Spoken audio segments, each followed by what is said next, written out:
একে তো গরম, তার উপর চাইছি একটা ভালো চিকেন খেতে। তাহলে এই রেসিপিটা ট্রাই করতে পারো।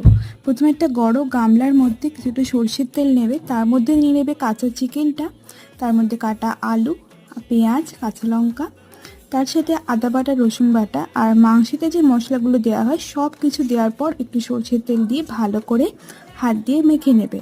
মেখে নেওয়ার পর এই কড়াইটা বা এই বাটিটাই তোমরা গ্যাসের ওভেনে বসিয়ে দিয়ে ভালো করে মাংসটা কষাবে।